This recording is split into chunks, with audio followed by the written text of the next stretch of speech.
할렐루야.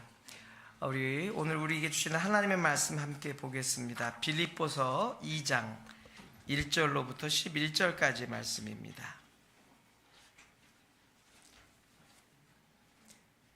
빌립보서 2장 1절로 11절까지 말씀 우리 한 구절씩 교독해 올리도록 합니다.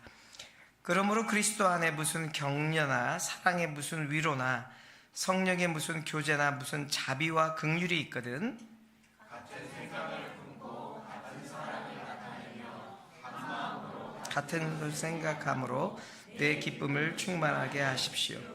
무엇을 하든지 이기심이나 허영으로 하지 말고 서로 겸손한 마음으로 다른 사람들을 자기보다 낮게 여기십시오.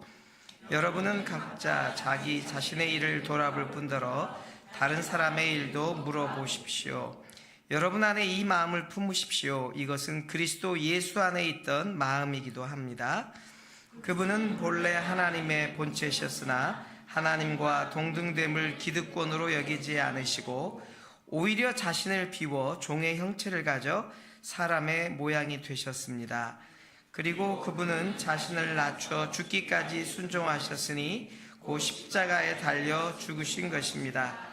그러므로 하나님께서는 그를 지극히 높여 모든 이름 위에 뛰어난 이름을 주셨습니다. 이는 하늘과 땅과 땅 아래에 있는 모든 사람들이 예수의 이름 앞에 무릎을 꿇게 하시고. 아멘. 잠깐 기도하겠습니다. 하나님, 오늘 우리에게 각 사람에게 필요한 말씀으로 응답하여 주시옵소서. 성령님께서 우리에게 들려주시길 원합니다. 전하는 자나 듣는 자나 동일한 은혜 가운데 있게 하여 주시옵소서. 감사없고 예수님의 이름으로 기도하옵나이다. 아멘. 우리 온누리교회 초창기 멤버 중에 제가 기억하는 몇 분의 장로님들이 계시는데요. 우리가 잘 알고 있는 그 김영길 총장님, 한동대 총장님이셨죠. 그리고 제가 그 1:1 양육을 받았던 오성현 장로님이 계셨습니다. 그때 당시는 집사님이셨던 걸로 기억합니다. 그런데 이 두 분이 한동대 총장과 부총장으로 재직 중에 계시다가 여러 사건들에 휘말리면서 이제 교도소에 가게 되어집니다. 그래서 이 두 분이 김영길 총장님하고 이 오성현 장로님이 한 52일 동안 이제 구치소 생활을 하게 되었습니다. 처음에 구치소에 들어갔는데 그렇게 대학교 총장이기도 하고 석학이기도 하고 뭐 카이스트 교수였기도 하고 그렇게 유명했던 김영길 총장님도 이 한 방에 32명 정도가 같이 들어와 있었답니다. 신고식이라는 걸 한다는 거예요. 그래서 벽을 보고 거기서 또 어떤 그들의 방법으로 뭐 자기를 뭐 얘기하거나 뭐 죄를 얘기하는 이런 걸 경험하셨다는 거죠. 그리고 나서 이제 그 조그만 방에 32명이 잠을 자니까 거의 칼잠을 잤었다고 얘기를 합니다. 어떻게 보면 본인에게는 생각할 수 없었던, 그리고 평생 동안 한 번도 경험해보지 못했던 구치소에서의 생활이었습니다. 온갖 범죄자들과 함께 아마 어느 그 과정 속에 있었던 것 같습니다. 특별히 이분이 이렇게 좀 포승줄과 그리고 이렇게 다 묶여가지고 이렇게 공주에서 대군가로 이렇게 이동을 하게 되는데, 이제 이런 과정을 겪으면서 자기 안에 엄청난 그 갈등이 생겼다라고 하는 것이죠. 내가 이제까지 한동대를 위해서 온 몸을 바치기도 했고 나의 모든 것을 드렸음에도 불구하고 내가 왜 이럴 수밖에 없는가? 내가 왜 이렇게 포승줄에 묶여서 구치소에 가야만 하는가? 이런 생각을 했었다라고 하는 거죠. 그런데 이분이 그러한 생각을 하고 가던 도중에 오늘 읽었던 우리 본문에 이 빌립보서 2장 5절 말씀이 생각이 났다는 거죠. 5절부터 7절까지 보면 이런 말씀이 있습니다. 여러분 안에 이 마음을 품으십시오. 이것은 그리스도 예수 안에 있는 마음이기도 합니다. 그분은 본래 하나님의 본체셨으나 하나님과 동등됨을 기득권으로 여기지 않으시고 오히려 자신을 비워 종의 형체를 가져 사람의 모양이 되셨습니다. 무엇이었을까요? 한 대학의 총장, 박사, 그리고 저명한 인사였죠. 그리고 우리 창조라고 하는 그 어떤 그 연구기관 아니면 학회에서도 거의 회장을 맡으면서 놀라운 그 창조의 신비들을 진화론과 이게 대비해서 그러면서 놀라운 일을 이루시고 계셨던 분이십니다. 근데 이분이 이런 과정을 겪으면서 자기 자신이 참 부끄러웠다라고 말씀을 하셨습니다. 그런데 이것이 자신의 어떤 이런 결과나 행동 때문에 부끄러웠던 것이 아니라 자기가 이제까지 예수님을 따르고 믿고 그분 안에서 하나님의 제자였다는 삶을 살았지만 자기가 돌아보니까 자기의 삶은 한 번도 예수님을 위해서 진정한 헌신이나 희생을 해본 기억이 없었다라는 것이죠. 거의 많은 순간 대접받고 인정받고 많은 사람에게 우러름을 받았을지 모르지만 자기가 이런 위치까지 내려가는 것은 한 번도 경험해 보지 못했다는 것이죠. 그러면서 생각했다는 거예요. 우리 예수님은 그 하나님과 본체, 하나님과 본래 동등했던 위치에서 그 모든 것들을 내려놓고 이 땅에 오셨던 그 예수님을 묵상했다라고 하는 것입니다. 그러면서 어떻게 보면 자기는 자기의 행위로 인한 거나 어떠한 이유든 어떠한 연유든 자기 부족한 실수로 인해서 이런 일을 겪어야 했지만 무음하셨던 예수님은, 아무런 죄가 없었던 그 예수님은 오직 하나, 나를 사랑한다는 그 이유 때문에 이 땅에 인간의 그 몸을 입고 오셔서 종의 형체로 그렇게 낮아지셨다는 것을 깨달으면서 엄청난 은혜와 감동이 있었다, 이런 말을 하셨다고 합니다. 이 말을 들었던 그 하용조 목사님도 큰 도전이 되셔서 이 빌립보서 2장의 이 말씀을 많이 묵상하셨다고 합니다. 제 개인적인 신앙의 삶 속에서도 크고 작은 삶의 난관, 어려움, 역경, 고통들이 있었던 시간들이 많습니다. 우리 모든 인생들은 그렇죠. 원튼 원치 않든 인생을 살다 보면 내가 전혀 기대하지 않았던, 예측하지 못했던 이런 일들을 경험하면서 오죠. 사실은요, 아무 일도 하지 않으면 아무런 문제도 발생하지 않습니다. 그렇죠? 여러분, 교회에서 그냥 주일날 예배만 참석하는 사람들은 모든 관계가 다 좋습니다. 부딪힐 일이 없기 때문에 다 넉넉하게 모든 사람에게 베풀기도 하고 아무런 문제 없이 잘 지냅니다.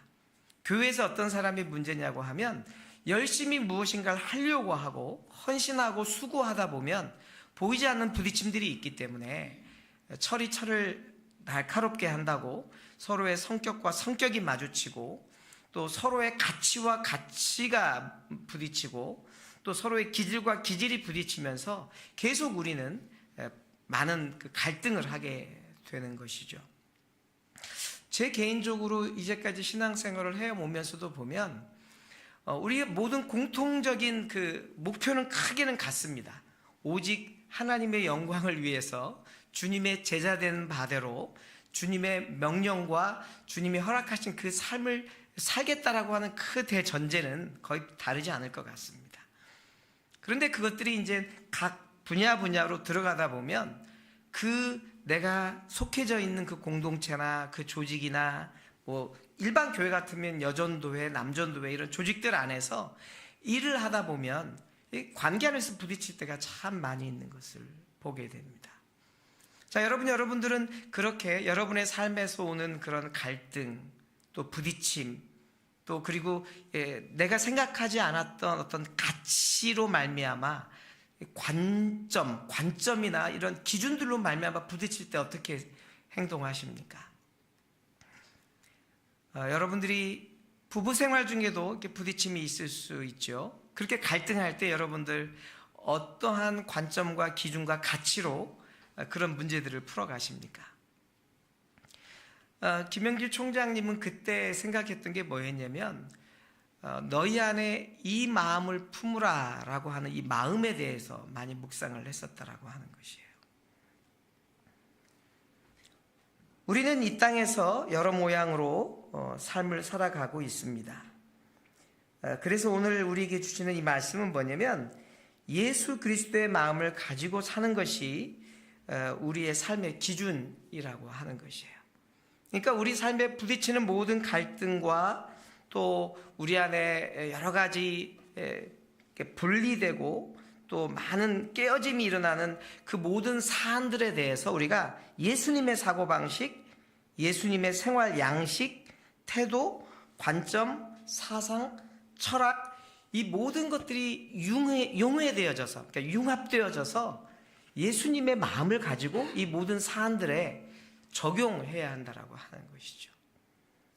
근데 제가 이게 사역을 하다가 이렇게 좀 관계 안에 부딪히다 보면 어느 순간에는 우리가 성경을 가지고 이렇게 관계를 맺어가기도 하고 이 말씀의 근간을 두고 이렇게 삶을 살아가다가 나중에는 내 기질이 나오고 내 성격이 나오고 내 고집이 나오고 또 내 안에 있는 자격지심이라든가 열등의식 이런 모든 것들이 종합적으로 다 나오는 것을 볼 수 있습니다. 사실 이런 것들이 하나님의 일을 한다고 하면서 당연히 보여지지 않아야 되고 눌려져야 하는 것들임에도 불구하고 끊임없이 우리 삶 속에서 이것들이 보여지는 것을 볼 수 있습니다.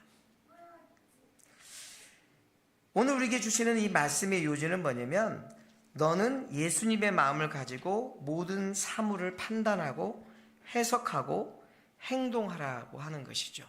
지금 빌립보 교회에 이제 갓 태어난 교회입니다. 초기 교회 단계이기 때문에 사실 그때처럼 어떤 성경 말씀이 있는 것도 아니고 정기적인 예배가 있는 것도 아니고 우리처럼 1:1 양육이라든가 어떤 뭐 성령에 대한 세례에 대한 교육이라든가 이런 게 전혀 없었던 오직 예수님의 능력들을 보고 하나님이 우리에게 보여주시는 이적과 기적과 표적을 보면서 그냥 함께 모이는 무리들이 모여 있는 곳이에요. 그러니까 당연히 그 안에는 다양한 문제들이 있었을 것 같아요. 그러니까 오늘 그 1절서부터 4절까지 보면 바울 사도가 그 빌립보 교회에 대해 이렇게 얘기합니다. 그러므로 그리스도 안에 무슨 격려나 사랑의 무슨 위로나 성령의 무슨 교제나 무슨 자비와 긍휼이 있거든. 이것은 뭐냐면 요 단어들 여기서 말하고 있는 격려, 사랑, 위로, 또 교제, 자비, 긍휼 이런 것들은 정말 내가 예수님 안에 그러니까 하나님 안에 하나님의 자녀된 데에서 은혜로 나오는 성품들이라고 보아집니다. 은혜로 우리에게 파생되어지는 그런 열매들이 지금 이야기가 되어지고 있어요.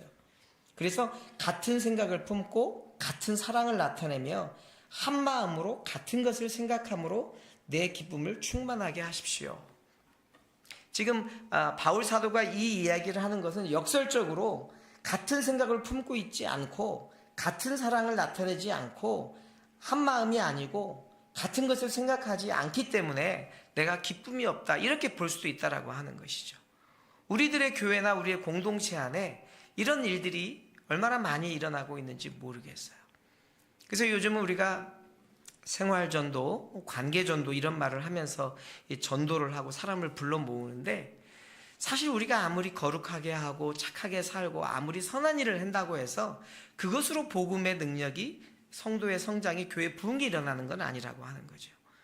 중요한 것은 하나님의 은혜를 입은 자들이 그 은혜 안에서 예수님의 능력이 드러나야 그것으로 말미암아 복음이 흥왕될 수 있다라고 하는 것입니다. 그런데 오늘 이 교회를 향하여서 바울이 얘기하고 있는 것 중에 한 부분은 뭐냐면 그 모든 일을 하는데 기준점은 분명히 있다.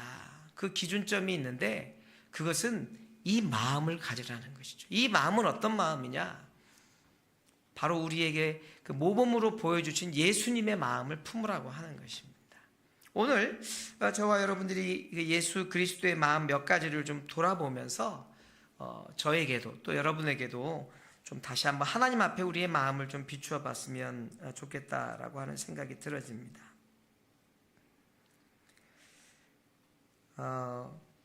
요즘 우리나라 같은 경우는요, 이 보수와 진보라고 하는 이런 정치적인 이념 문제로 인해서 사회 전체가 술렁거리기도 하고 있고 많은 갈등의 요소를 가지고 있는 것을 보게 됩니다. 저희가 금요일 날 기도할 때마다 이런 문제들 때문에 나라와 민족을 위해서 기도하고 있죠. 사실은 그래서 우리나라가 이렇게 여야로 나눠져 있기도 하고 진보와 또 뭐 이렇게 보수로 이렇게 나눠져 있기도 하는데, 사실은요 이 전체주의 안에서 사람들이 이 어떻게 보면 보수와 진보의 그 눈으로 이 세상을 보게 되면 그 안에 다 갇혀버리는 것을 보게 됩니다. 그래서 사실 우리가 이 정치적인 부분 안에 이념으로 들어가게 되면 모든 사람들의 생각이 이념 속에 묶여 있어서 진정한 우리 안에 있는 예수의 복음의 문제와 예수 그리스도의 능력의 문제에 대해서 사실 우리가 간과할 때가 많이 있다라고 하는 것이죠. 극단적인 이념주의자들이 자기 이념을 실현하기 위해서 극단적인 행동들을 하게 됩니다. 그래서 정치에 대해서 우리가 정말 그런 난맥상과 몰염치를 보게 되죠. 사실 이들의 모든 문제의 핵심은 뭐냐면 대권이라고 하는 이 한 방향에만 가고 있습니다. 정치가 옳고 그름에 대한 문제가 아니라 내가 속한 당이 대권을 잡아야 한다라고 하는 것입니다. 그것을 통해서 내 자신의 유익함과 내 자신의 미래에 대한 그 무엇인가를 얻으려고 하는 마음들이 너무나 많이 갖고 있다라고 하는 거죠. 그래서 양극화 현상과 극도의 혼돈이 이 사회적으로 만들어지는 것을 볼 수 있습니다. 자, 이념 문제는 그렇습니다. 또 어떤 부류의 사람들은요, 삶의 모든 관점, 가치, 초점이 어디에 있냐면 돈에 있습니다. 내 삶 속에 유익이 생기고 돈이 생기고 돈이 벌리면 어느 일을 시작하지만 그 일이 아니라고 하면 나하고 상관없다라고 생각하는 무리들이 많이 있다라고 하는 것이죠. 그래서 예전에는 제가 우리 청년 시절에 어느 목사님한테 그런 이야기를 들어봤습니다. 여러분, 여러분의 젊음의 날에 여러분이 정말 여러분 스스로 인정할 만큼 희생하고 수고하고 고생하고 내 삶을 송두리째 하나님께 바쳤다라고 하는 그런 경험을 해본 적이 한 번이라도 있습니까? 오늘 혹시 여러분들이 주일학교를 섬기고 성가대를 하고 교회에서 여러 가지 봉사를 하는데 여러분의 남은 시간만 하는 것이 아닙니까? 여러분의 삶 속에서 여러분이 지키고 보호하고 여러분이 얻으려고 하는 그 영역에 대해서는 철저하게 지키면서 남은 잉여 시간에 대해서만 주님께 헌신하고 봉사하는 것 아닙니까? 여러분, 여러분의 삶에 가장 중요한 것을 내어 바칠 만큼 주님에게 도전해 보십시오. 이런 얘기를 제가 들었던 기억이 있습니다. 아마 그래서 우리 청년부들 중에 수많은 사람들이 선교사로 세계로 나가고 지금까지 헌신하고 평신도 선교사로 평생을 그렇게 살고 있겠지요. 어찌 보면 우리는 이 돈이라고 하는 그 어떤 그 마모니즘이라든가 그 사실은 성경에서도 보게 되면 모든 만물의 죄의 뿌리가 이 돈이라고 얘기하는데 이 돈의 관점 안에서 자신의 모든 삶을 묶여 살고 있는 것을 보게 됩니다. 수험생들은 당연히 진학의 문제라든가 또 성적의 문제라든가 거기에 다 빠져 있습니다. 학생들도 보면 두 부류가 있어요. 그렇게 우리 부모님들도 예전엔 그랬던 것 같아요. 수능 시험 본다 그러면 고2, 3 되면 교회 가지 말라고 얘기하는 부모들이 있었어요. 교회 가지 말고 공부해라. 대학 들어간 다음에 교회 다니면 되지 않느냐. 왜? 지금 그분의 제일 큰 관점과 가치와 우선순위는 무조건 진학이라고 하는 것들이었던 것이죠. 그렇지만 얼마나 많은 그런 자녀들이 이 고등학교 시절 교회를 빠지고 대학교 시절 잘못 어울리면서 신앙을 떠나고 복음을 떠나서 얼마나 마지막에 부모들에게 근심거리가 되고 있는지 알 수 없습니다. 그러니까 복음의 문제는 어떠한 관점으로 나의 삶을 예수님의 마음을 생각하면서 하루하루를 살아내어 드리느냐가 엄청나게 우리의 삶을 바꿔놓을 수 있는 것을 볼 수 있습니다. 예수님은 이 땅에서만 하나님이 아니었고요. 세세 무궁토록 하나님이십니다. 어떠한 상황에도 변함이 없고 바뀌지 않는 그런 분이시죠. 자, 모든 그리스도인들이 가져야 할 관점은 예수 그리스도의 마음입니다. 사실 너희 안에 이 마음을 품으라는 말씀은 그리스도의 관점에서 모든 것을 해석하고 행동하고 결정하라는 말입니다. 자, 그리스도의 마음에 대한 해석이 6절과 7절에 나타나 있습니다. 잠깐 보겠습니다. 그분은 본래 하나님의 본체셨으나 하나님과 동등됨을 기득권으로 여기지 않으셨습니다. 자, 예수 그리스도라고 하는 관점, 복음이라고 하는 관점으로 역사를 보고 또 우리 민족의 통일을 보고 이 사회 생활을 보게 되면 우리가 예수님의 마음을 조금 이해할 수 있다라고 얘기하는 것입니다. 관점이 틀리면 모든 것이 다 틀려집니다. 예수 그리스도의 관점이 무엇인지, 예수 그리스도의 마음이 무엇인지, 예수 그리스도가 누구인지 우리가 분명히 알아야 할 필요가 있습니다. 오늘 성경에서 예수님에 대해서 뭐라고 얘기하냐면 그는 근본 하나님이시다. 예수는 그 본질이, 그 본체가 하나님이셨다라고 선언하고 있습니다. 예수님은 하나님과 같은 분이 아니라 하나님 자체이시라고 하는 것이죠. 예수 그리스도는 하나님처럼 훌륭하신 분이 아니라 하나님의 모든 능력을 갖고 계신 분이시라고 하는 사실입니다.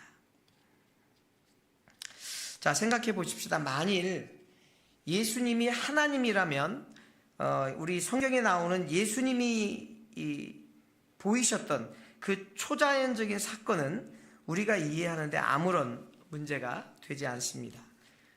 예수 그리스도의 죽음, 부활, 기적, 무리를 걸으신 것, 기적을 베풀었던 것, 죽었다 살아난 것을 이해하는데 아무런 장애가 없습니다. 그분이 하나님이시기 때문에 우리의 일반적인 상식으로는 그 모든 것들이 무소부능한 하나님의 결과로 볼 수 있는 거죠. 그렇지만 만약에 우리가 반대로 그 예수님은 인간이셨기 때문에 하나님이랑 별개다 이렇게 생각한다고 하면 우리 삶에는 계속 큰 혼돈과 신앙의 갈등과 불신앙들이 날마다 우리 삶을 어렵게 만들 것이라고 하는 것이죠. 이미 우리는 이걸 잘 알고 있습니다. 예수님이 하나님과 한 분이시다. 그리고 한 위이시다. 한 인격이시다. 그리고 한 능력이시다. 다 알고 있습니다. 그럼에도 왠지 모르지만 우리의 일상 삶 속에서는 하나님의 존재성과 예수님의 존재성이 조금 다르게 느껴지고 있다라고 하는 것이죠. 그래서 오늘 우리에게 그 예수님이 말씀해 주시는 것, 본인 자체는 예수님 자체도 하나님의 영광의 광채시고 또 본체의 형상이시다. 그렇게 분명하게 말하고 있습니다. 히브리서 1장 3절에 이렇게 기록되어져 있어요. 그 아들은 하나님의 영광의 광채이시며 하나님의 본체의 형상이십니다. 또한 그분은 그분의 능력 있는 말씀으로 만물을 붙드시며 그 자신을 통해 죄를 깨끗게 하는 일을 하시고 높은 곳에 계시는 존귀한 분의 오른편에 앉으셨습니다. 어떻게 보면 이게 오른편에 앉으셨다는 것 때문에 하나님의 위와 예수님의 위를 우리가 조금 이렇게 분리시켜서 볼 수도 있겠습니다. 하지만 그 한 위 안에서, 한 기능 안에서 동일한 그 하나님의 역사를 그대로 우리 인간의 몸을 입고 오신 그분이 예수님이시고 그분이 오늘 이 땅에서 저와 여러분에게 말씀하고 계시다는 거예요. 그 예수님의 마음을 여러분에게 품으라고 말씀하고 계시다는 거예요. 하나님의 아들은 보이지 않는 하나님의 형상이요 모든 피조물보다 먼저 나신 분이십니다. 골로새서 1장 15절 그리고 나와 내 아버지는 하나다 요한복음 10장 30절에도 말씀하고 있습니다. 자, 그럼에도 어떻게 보면 우리는 그 예수님의 신성 그리고 이 땅에 오셔서 우리에게 보이셨던 수많은 이적과 기적과 표적 이런 것들이 사실 우리에게 잘 와닿지 않는 부분들이 많이 있다는 거죠. 그래서 오늘 여기에서 빌립보서에서 이 마음을 품으라고 하고 있는데 그 마음에 대한 실체를 잘 모르는 것 같아요. 그러니까 그러니까 첫 번째 우리가 오늘 여기서 말씀해 주시는 첫 번째는 뭐냐면 그 예수 그리스도는 분명한 하나님이시다, 이 사실을 우리가 먼저 인정을 해야 되고요. 두 번째 우리에게 보여주시는 건 뭐냐면 그분이 그 하늘의 모든 것들을 내려놓았다, 포기했다라고 하는 것입니다. 오히려 자기를 비어 종의 형체를 가져 사람들과 같이 되었다. 제가 예수전도단에서 간사 생활을 할 때 제가 종종 간증을 하는 이야기이기도 합니다. 이게 같이 이제 하루 종일 생활을 해요. 공동 생활을 하고 또 하루 8시간씩 같이 사역을 하다 보면 한 몇 명이, 그러니까 10여 명 정도가 그룹으로 이루어서 활동을 하게 됩니다. 그러면 꼭 갈등들이 생겨요. 그리고 이제 전문성들이 다 다르잖아요. 그리고 이 단체는 뭐 전문적인 거 이런 거 따지지 않습니다. 그냥 다 헌신했기 때문에 자기가 1년 동안 헌신한 기간 동안에 자기가 할 수 있는 부분을 같이 하는 것이죠. 그런데 제가 어느 한 분하고 너무너무 갈등이 많은 거예요. 제 위에 계신 분이셨는데 사실 그분은 그쪽에 전혀 전문가도 아니고 제가 볼 땐 지식도 별로 없는 것 같고 그렇게 역량이 큰 것 같지도 않아요.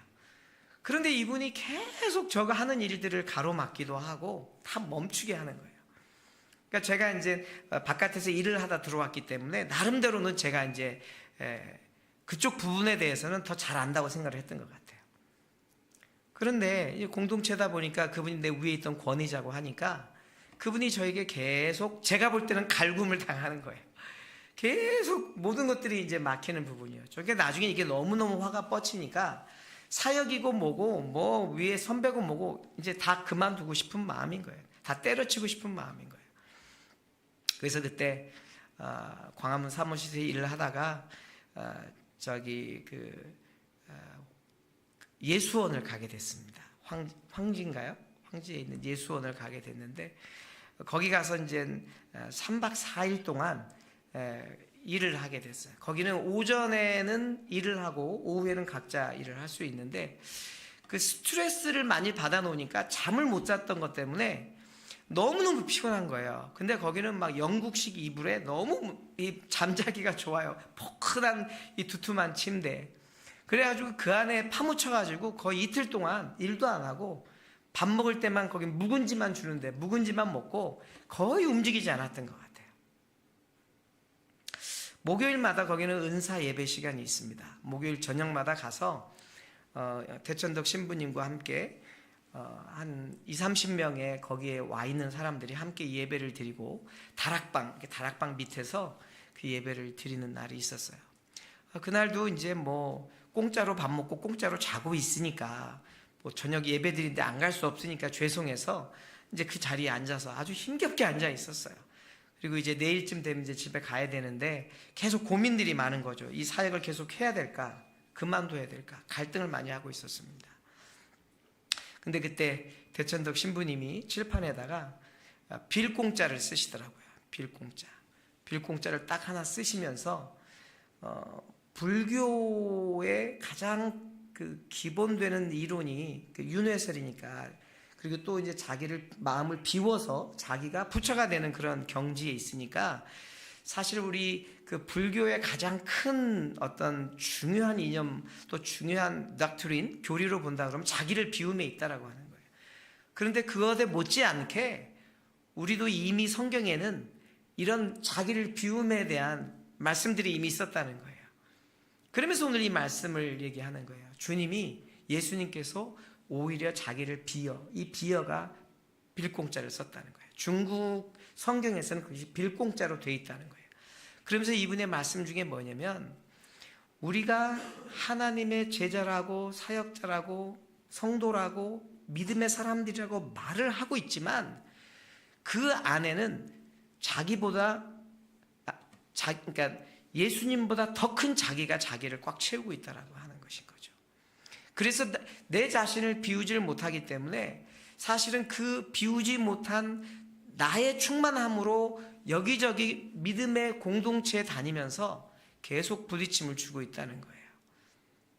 예를 들면 내 눈에 들보를 보지 못하고 남의 눈에 티를 보면서 계속 비난하고 비판하는 그런 경우들. 너무 높아진 마음으로 말미암아 다른 사람을 나보다 다 낮게 여겨버리는 그런 것들.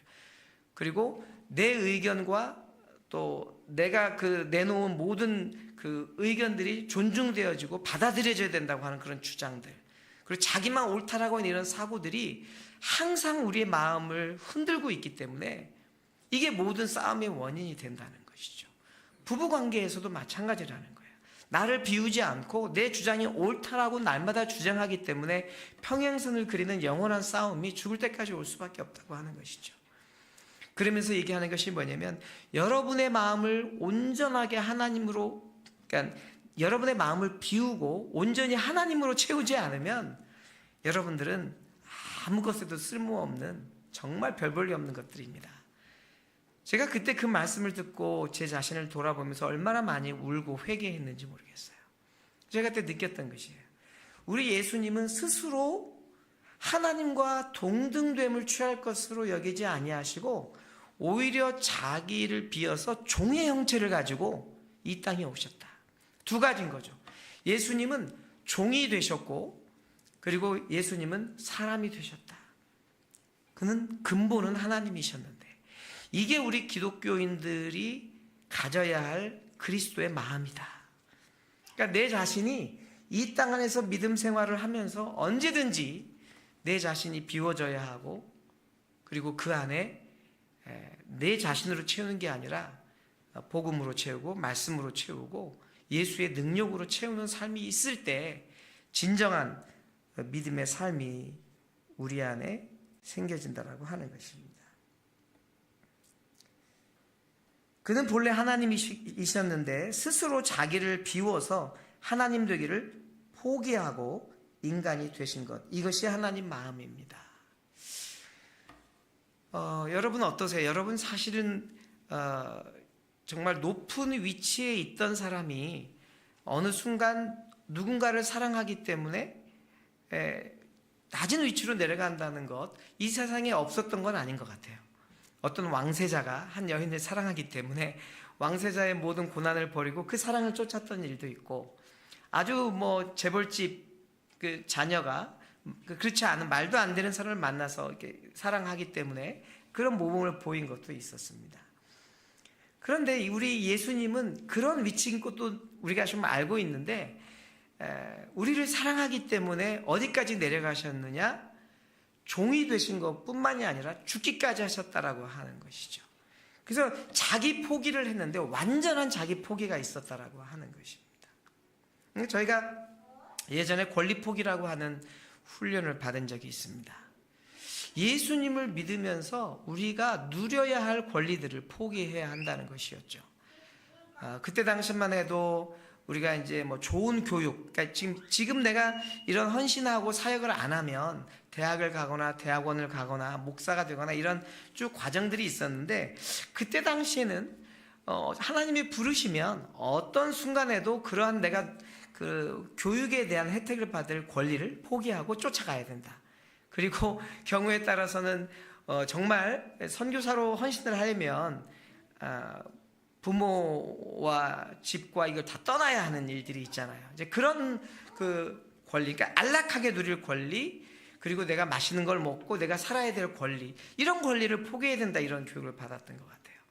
그래서 그때 당시만 해도 어떻게 보면 예수님을 믿는 믿음 안에서 선교사들에게 보험이나 은행 통장은 사실은 그거는 불신한 것 같다, 이런 교육을 받았던 때가 있었어요. 지금은 그렇게 생각하지 않습니다. 지금은 우리가 예수님을 믿고 사역을 하지만 가정이 있고 자녀들이 있기 때문에 그걸 지혜롭게 잘 해야 된다는 생각이 들어요. 하지만 만약에 이제 두 가지를 선택하라고 하면 어떻게 할 것이냐? 하나님의 나라를 선택할 것이냐? 하나님의 부르심을 선택할 것이냐? 아니면 내가 어떤 집과 자녀와 가정을 위해 선택할 것이냐? 사실 이 부분에 대해서 계속 성경에는 우리에게 도전하고 있는 부분들이 있거든요. 어떻게 보면 우리는 이 믿음의 생활을 하면서 내 삶의 이 권리를 포기하면서 살아야 되는 어떤 그런 원리들과 원칙들이 있다라고 하는 것이죠. 그런데 지금 현대의 기독교인들이나 가치나 기준들은 그렇게 우리에게 가르쳐주지 않아요. 그러면 바보라고 얘기하죠. 그래서 이 세상에서는 계속 너희가 이 땅에서 누릴 수 있는 걸 최대한으로 누리고 최고의 학력과 최고의 물질과 최고의 부를 이루면서 그러면서 너희가 할 수 있으면 예수님 잘 섬겨라라고 하는 것이죠. 근데 저는 여기서 오는 심리 충돌이라고 하는 것들을 여러 차례 경험했습니다. 사람들의 직업관에는 이런 게 있다고 그래요. 몇 가지 이제 직업관이 있는데 우리 청년들한테는 좀 도움이 될 것 같아요. 처음에는 이제 경제적인 부분 안에서의 직업관이에요. 그러니까 내가 평생 살면서 돈을 많이 벌어서 돈을 벌면서 살겠다, 이제 이런 사람들이 있죠. 그리고 어떤 사람은 좀 명예적인 부분에서 직업관을 갖는 사람들이 있습니다. 뭐 법관이라든가 또 뭐 이렇게 소방수라든가 뭐 이렇게 좀 이렇게 교사라든가 이런 분들은 큰 돈을 버는 거에 대해서는 한계가 있어요. 하지만 그 일 자체가 명예롭고 많은 사람들에게 우러름을 받는 그런 일들일 수 있죠. 또 어떤 사람들은 다른 사람을 도와주는 쪽에 직장을 갖는 분이 있습니다. 사회복지 쪽에 있는 분들이 그런 것이죠. 그래서 다른 사람을 돕는 거를 내 삶의 가치로 여겼기 때문에 큰 보수나 큰 돈의 문제가 아니라, 큰 명예의 문제가 아니라 다른 사람을 유익하게 하는 것이 삶의 가치인 분들이 있습니다. 또 하나는 영적인 문제를 갖고 살아가는 사람들이 있죠. 성직자들이 대표적일 수 있어요. 목사님들, 신부님들, 뭐 어떻게 보면 스님들도 그럴 수 있다고 생각을 하는데, 이분들은 사실은 세상적인 어떤 물질이나 세상적인 부나 어떤 이쪽의 명예보다는 또 다른 영적인 부분에 더 관점을 갖고 본인들이 갖고 있는 그 신앙 안에서의 부름, 헌신, 이런 걸 가지고 하는 분들이라고 하는 거죠. 그런데 이제 이렇게 영역이 나눠져 있는 이런 직업관 안에서 심리 충돌이 일어날 때가 있다라고 하는 거예요.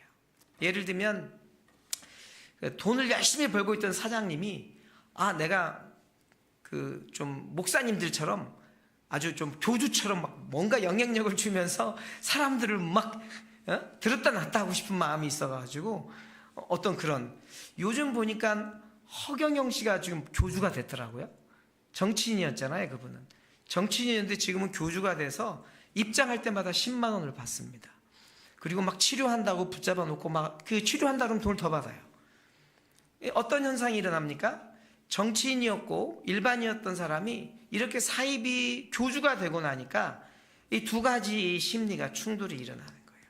정치라고 하는 이런 어떤 명예로운 일이나 아니면 어떤 이런 이념적인 일에서 영적인 일로 가다 보니까 부딪히는 거죠. 또 거꾸로 만약에 목사님이나 신부님이 돈을 벌려고 한다 그러면 여기서 부딪히는 부딪힘들이 있다라고 하는 것이에요.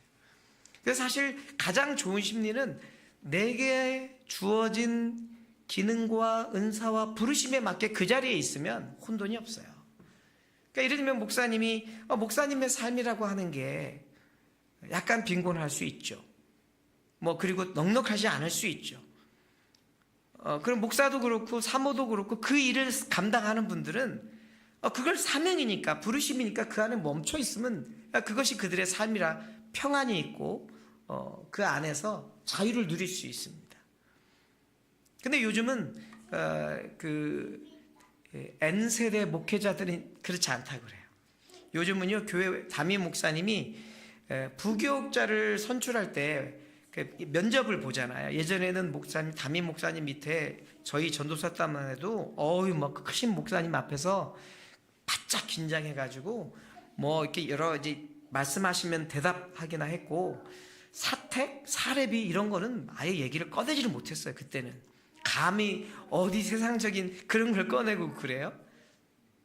근데 요즘 N세대 목회자들은 바뀌었답니다. N세대 목회자들이 담임 목사를 면접한답니다. 목사님, 제가 이 교회에서 부교육자로 심호하게 되면 몇 평짜리 그 사택을 줄 수 있으십니까? 자녀 교육비는 어떻게 되죠? 휴가는 어떻게 되고 주 2일 쉴 수 있습니까? 이런 식으로 지금 이렇게 바뀐다라고 하는 얘기를 제가 들었습니다. 이제 여기서 오게 되는 이런 심리적 갈등과 충돌이 있기 때문에 그것이 이제 어렵게 되니까 신학교에 학생이 모이지 않습니다. 그래서 지금 많은 그 신학교들이 운영상의 어려움들이 있습니다. 어떻게 보면 예수님은 이 땅에 와서 우리에게 보이셨던 것은 철저한 자기의 권리 포기였다라고 하는 거예요. 동등됨을 취할 것으로 여기지 아니하시고 자기를 비웠다라고 하는 것이죠. 아무리 겸손한 척 한다 하더라도 포기가 없으면 겸손이 아닙니다. 어떻게 보면 하나님께서는 우리를 사랑하셔서 하나님의 자존심, 권위, 위치, 신성의 모든 영광을 다 포기하셨습니다. 그래서 사실 예수 그리스도의 마음을 품고 사랑한다고 하는 것은 자기 희생이라고 하는 것이고, 자기 고난이라고 하는 것이고, 자기 포기라고 하는 것입니다. 하지만 이 시대에 많은 그리스도 안에는 이 부분이 결여되어 있기 때문에 여전히 하나님의 능력은 드러나지 않는다는 것이죠.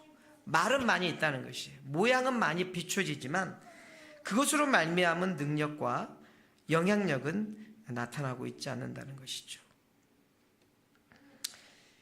7절에서 비었다라는 말씀은 컵의 물을 다 쏟아버렸다는 것과 같습니다. 자신이 가지고 있는 모든 것을 다 포기하는 것입니다.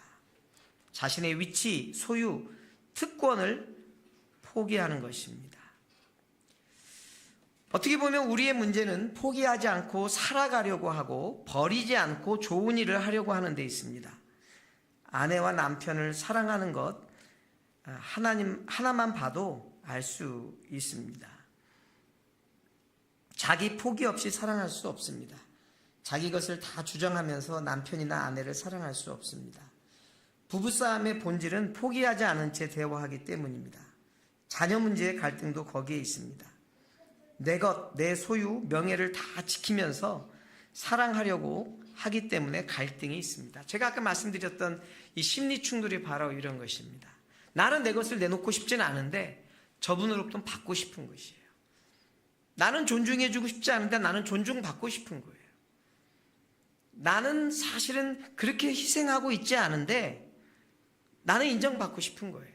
이제 이런 부분에서 오는 여러 갈등들이 우리 삶에서 많은 갈등들을 내놓는 것을 볼 수 있습니다. 주님이 자기를 비웠다고 하는 것은 하나님이 예수 그리스도에게 맡겨진 그 일들, 아버지가 무엇을 원하는지를 알았다라고 하는 그 마음들 때문에 철저하게 자기를 하나님 앞에 내려놓았다라고 하는 것이죠. 저와 여러분에게도 이런 마음이 필요한 줄 압니다. 제가 복음학교에서 훈련 받을 때도 여러 차례 깨달았던 말씀입니다. 저 뒤에 우리 그 시계가 맞나요? 지금 11시 35분이? 맞군요. 11시 17분이. 복음학교에 갔는데 김용희 선교사님이 그때는 이제 목회자들만 복음학교 하는 데가 있습니다. 목회자들을 불러놓고 그런 얘기를 하시는 거예요. 여러분 목회 괜찮으십니까? 힘들지 않으십니까? 그러니까 여기 한 800~900명의 목사님들이나 교역자들이 모여 있는데 사실은 다 지쳐 있는 분들이 많아요. 큰 교회나 잘 나가시는 목사님들은 여기에 오지 않아요. 여기에 오신 800~900명의 목사님들은 다 개척교회 하시거나 20~30년 동안 모든 그 노력을 기울여서 교회를 하고 있지만 사실은 너무너무 지쳐 있는 분들이 많이 모여 계신 것이죠. 저는 그 송정미 그 사모와 곽수강 목사가 그걸 받고 와서 전 목사 너희 꼭 한번 가봐야 돼 해서 저도 5박 6일인가요? 거의 아침 4시 반부터 저녁 11시까지 말씀 듣고 기도하는 그런 모임을 참석을 했었어요. 근데 그 모든 강의를 김용희 선교사님 한 분이 하세요. 처음부터 끝까지. 찬양하고 말씀 몇 시간. 보통 한번 설교하면 2시간 반 정도 계속 듣습니다. 그런데 전혀 지루하지 않아요. 왜? 생명의 말씀이 내 삶의 연약한 부분들을 막 후벼파니까 내 속에 있는 갈등하고 고민했던 문제들을 복음으로 막 찔러주니까 정말 그 말씀 안에서 깨어있게 됐던 시간들이 많습니다. 다른 것보다도 그 선교사님이 했던 말씀 중에 목회자들한테 그런 이야기를 하시는 거예요.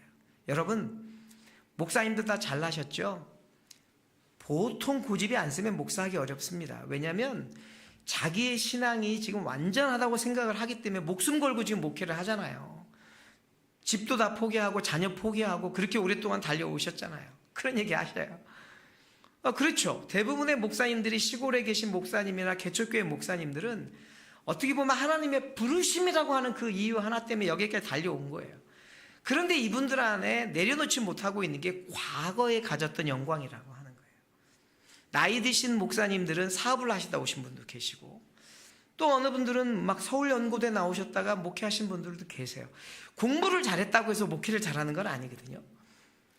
그리고 교사하다가 오신 분들 다양하게 많은 거예요. 근데 이분들이 목회는 하고 있지만 과거의 자기 옛 모습은 벗어버리지 못하고 있는 거예요. 자기 자신은 그대로 갖고 있는 거예요. 그러다 보니까 어떤 성도님들하고 갈등이 생기면 그냥 갈등 안에서 싸우고 내쫓기도 하고 여러 가지 이런 문제들 때문에 성장하지 않았던 문제들이 많죠.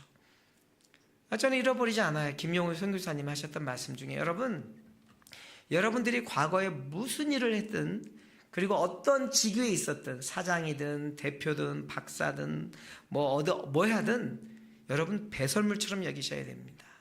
그거 여러분 아무런 가치 없습니다. 여러분이 아무리 똑똑하고 잘났다고 해도 하나님 역사하지 않습니다. 왜? 여러분 안에 지금 여러분의 자아와 여러분의 고정관념과 여러분의 상식과 여러분이 지금 옳다라고 하는 그 기준점들로 가득 차 있기 때문에 예수님조차 거기에 들어갈 수가 없다라고 하는 것이에요. 부부 생활? 목사와 사모님들 중에 너무너무 갈등이 많아요. 거의 무늬만 목사인 부부인 분들이 얼마나 많은지 모르겠어요. 왜? 너무나 생각의 차원이 다르니까. 제가 지나보니까 그래요. 목사는 사명감으로 달려갑니다. 어떤 형태로든 간에 자기에게 주어진 사명이라고 하는 것 때문에 도망을 못 가는 부분이 있어요. 어떻게 보면 막노동하고 그냥 공장 가서 일하고 회사 가서 일을 하면서 돈 벌고 살면 괜찮을 것 같은데, 하나님의 부르심에 대한 그 소명은 그렇게 녹록하지 않습니다. 근데 사모들은 그렇지 않다고요. 사모들은 소명을 받지 못한 경우도 있고 나중에 부르심을 받은 경우들도 있어요. 그러니까 사모의 입장에서는 생활비가 필요하고 자녀들 교육비가 필요하고 학원비가 필요하고 이런 부분들이 많죠. 근데 개척교회나 어려운 교회들은 그 사모들의 필요를 채워주지 못하니까 몇십 년째 갈등하고 어려워하는 그런 관계 속에 있는 부부들이 참 많습니다. 제가 예전에 개척해보기 전까지는 상가교회 막 15년 20년 된 교회 보면 제가 조금 마음으로 교만했던 것 같아요. 저 목사님 힘드시겠다. 은사도 아니신데 빨리 다른 거 하시지. 왜 이렇게 저 교회를 붙들어서 성도도 힘들고 목사님도 힘드시나. 근데 그거 아니더라고요. 부르심이라고 하는 문제는요, 또 다른 얘기예요. 죽을 때까지 목사님들은 강단에서 죽겠다고 하시는 분들이 많은데 그것 때문에 하나님이 일하시는 걸 너무나 많이 봐요. 어쨌든 그분들을 통해서 영혼들이 살아나고 수많은 사람들이 위로를 받죠. 그분이 그렇게 얘기하셨어요. 목사님들, 하여간 여러분들은 완전히 쓰러져가지고 엎드려져갖고 손가락 하나 들 수도 있는 힘이 없을 그때가 돼야 하나님이 여러분에게 일하십니다. 여러분 지금 갖고 있었던 과거의 모든 영광, 여러 가지 학위, 타이틀, 이거 다 무시하십시오. 완전히 주님처럼 여러분을 비워버리십시오. 여러분은 물을 다 쏟았기 때문에 아무것도 없어야 합니다. 그런데 너무나 많이 차졌다는 거예요. 또 하나는 가치의 혼동이라고 하는 것들인 거예요. 기준점의 혼동이 있는 거예요. 예수님 안에 있는 성경을 우리가 믿고 따르고 있는데 성경의 말씀에 대한 기준점이 아니고 어떤 때는 유교적 관념이 우리의 신앙생활에 들어올 때가 있어요. 가치가. 어떨 때는 이 세상에서 갖고 있는 여러 가지 사상들, 또 철학들, 이 지금 현대에서 주고 있는 여러 가지 잘못된 정보들을 가지고 그거를 응용해서 목회하는 분들도 있다라고 하는 거죠. 요즘 우리가 종종 얘기를 합니다. 사실과 진리는 다르다라고 하는 거죠. 예를 들어서 우리 어렸을 때만 해도 둘만 낳아 잘 기르자, 둘도 많다 하나만 낳자 이렇게 운동하던 게 지금은 3명 낳으면 학비 다 대주고 돈도 주고 막 그러잖아요. 그러니까 둘만 낳자는 건 진리가 아니었던 거죠. 하나만 낳아도 충분하는 거는 다 가짜 사실이었던 거죠. 지금 세상에서 우리에게 주고 있는 이런 가짜 정보나 가짜 지식들이 얼마나 많은지 모릅니다. 근데 오늘 예수님께서 너희가 이 마음을 품으라고 얘기하는 건 뭐냐면 예수님이 비웠던 이 마음, 그래서 너의 마음을 완전히 내려놓고 포기하고 너희가 나를 섬겨라 라고 말을 하고 있는 것입니다. 너무 재밌죠. 예수님은 그래서요, 자기를 비워 종의 형체를 가져 사람과 같이 되었다는 말은 우리가 섬겨야 할 그분이 우리를 섬겼고, 우리가 사랑해야 할 그분이 먼저 우리를 사랑했고, 우리가 찾아가야 할 그분이 먼저 우리를 찾아오셨습니다. 이분이 바로 예수 그리스도이십니다. 그리고 그것이 예수 그리스도의 마음입니다.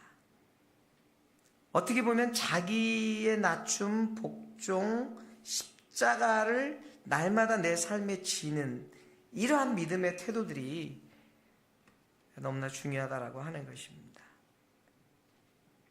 8절 보고요, 말씀을 좀 마무리하도록 하겠습니다. 그리고 그분은 자신을 낮춰 죽기까지 순종하셨으니 곧 십자가에 달려 죽으신 것입니다. 순종, 포기, 이 부분에 대한 거가 어느 질량이나 어떤 정해진 부분이 없다라고 하는 거예요. 용서에 대한 문제도 얼마큼 용서하라고 얘기하셨죠? 70번씩 7번이면 사실 영원토록 용서하라고 하는 거죠. 그 얘기는 뭐냐면 포기나 권리 포기나 이런 부분들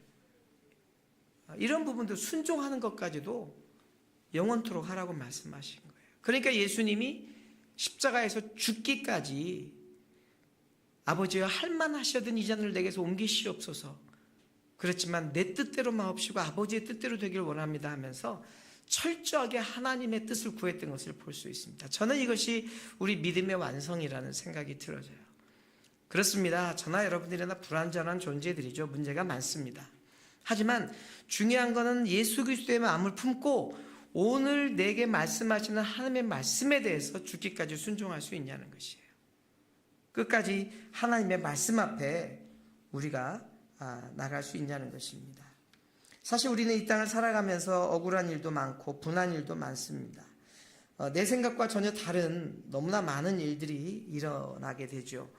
우리 예수님의 죽음을 보면 어떤 그런 영웅적인 죽음도 아니고 초라한 죽음을 맞았던 것처럼 예수를 믿는다는 것 때문에 우리의 삶에도 정말 창피하고 또 원통하고 또 분하고 억울한 그런 일들을 많이 당하게 됩니다.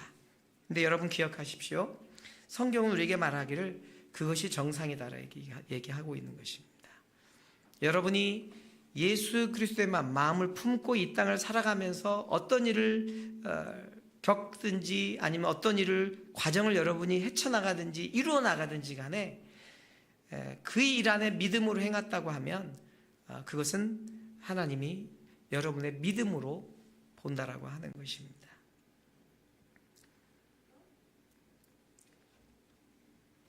이름으로 하나님이 그를 지극히 높여 모든 이름 위에 뛰어난 이름을 주사 하늘에 있는 자들과 땅에 있는 자들과 땅 아래에 있는 자들로 모든 무릎을 예수의 이름에 꿇게 하시고 모든 입으로 예수 그리스도를 주라 시인하여 하나님 아버지께 영광을 돌리게 하셨느니라. 자기를 비우시고 하나님과 본체셨지만 이 땅에 오셔서 종의 형체를 입고 그리고 십자가의 대속물로 자기를 드렸더니 하나님의 결과는 이렇게 들어 올리셨다는 것입니다. 첫째는 예수를 높여서 모든 이름 위에 뛰어난 이름을 주셨습니다. 그래서 전 세계에 지금 한 40억은 안 되는 것 같아요. 80억 인구 중에 한 30억 인구는 예수를 주라 부르고 있다라고 보여지고요. 둘째는 예수의 이름 앞에 모든 무릎을 꿇게 하십니다. 셋째는 모든 입으로 예수 그리스도를 주라 시인하게 하셨습니다.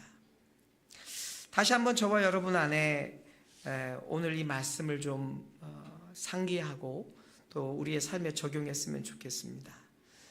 정말 우리가 이 땅을 살아가면서 내 안에 이 마음을 품으라 했는데 그 예수의 마음, 하나님과 본체셨지만 동등됨을 취할 것으로 여기 아니하시고 자기를 비워서 종의 형체를 갖고 이 땅에 오셨다라고 하는 것은 자기의 권리 포기인 것이고 절대 순종인 것이고, 그래서 이제 모든 관점과 가치와 기준 이 모든 것들을 아버지의 뜻에 맞추는 사고방식, 그런 삶의 생활 양식, 이런 것들이 우리 삶에 온전하게 드러나야 한다라고 하는 것입니다. 아마 저나 여러분들에게 평생의 작업일 것입니다. 평생 우리가 이루어 나가야 될 과정일 것인데 정말 교회가 하나를 이루고 또 아름다운 일을 이루고 또 교회가 부흥 성장하는 데는 정말 우리 안에 예수의 마음을 품는 이 일이 꼭 필요하다고 생각이 들어집니다. 기도하시겠습니다.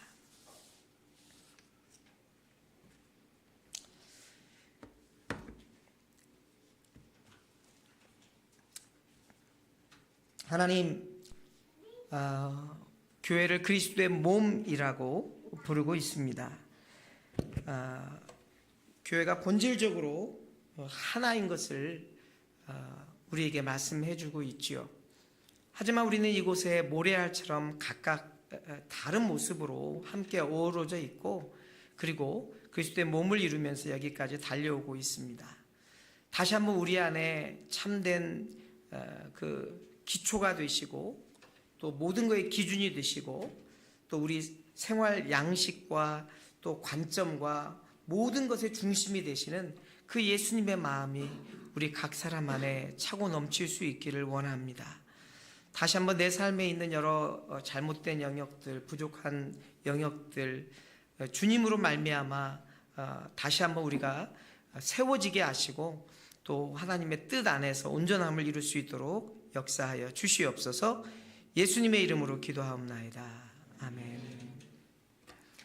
준비하신 예물 주님께 드리도록 하겠습니다.